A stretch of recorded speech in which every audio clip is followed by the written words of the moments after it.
People have asked me about my background because of my accent, for one thing, and the fact that I love horses, and I live in Tucson, Arizona, and I'm not your traditional suit.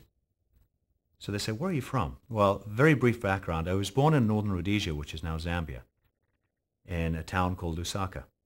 We then immigrated to South Africa, spent most of my formative years in South Africa, and at 21 years old, left South Africa, moved to Denmark for 2 years, came back to South Africa for another 18 months, and then I moved here in 1978, arrived in November, and was a partner in a training and consulting firm in Manhattan until 1984, at which point I started Louws Management, moved to New Jersey, built the organization to about 24 people, and then moved to Arizona.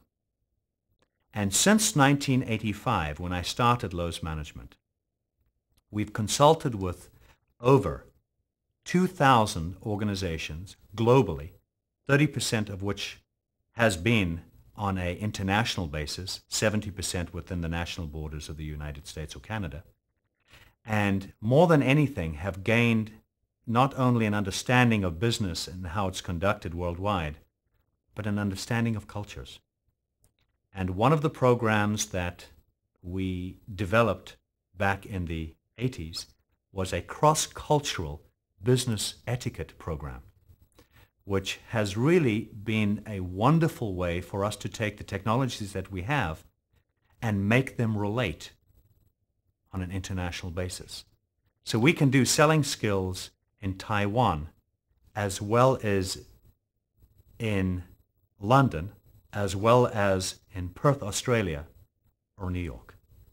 So there is really a global application to a lot of these skills. I've had people ask me, Tony, how did you get to where you are today?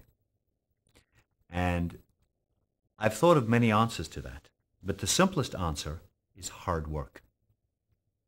I've spent almost 25 years of my life in and out of airports and hotels, traveling 80% of my life for that period of time, with one of the most wonderful wives on the planet who has allowed me to do that.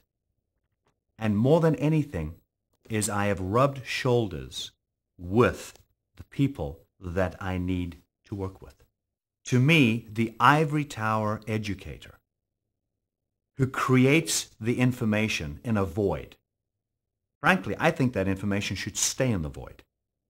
The way I've preferred to do it is to actually go out into the field and learn from the guys who have done it best.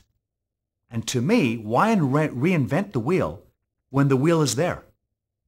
Now, can you make it better? Yes, you can. But it's truly learning from the best, taking the information and saying, now how do I take that and help others become better?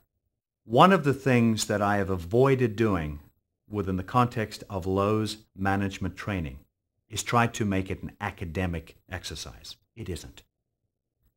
There's very little academic about it. What there is about Louws management training is tools and techniques that people can apply back on the job.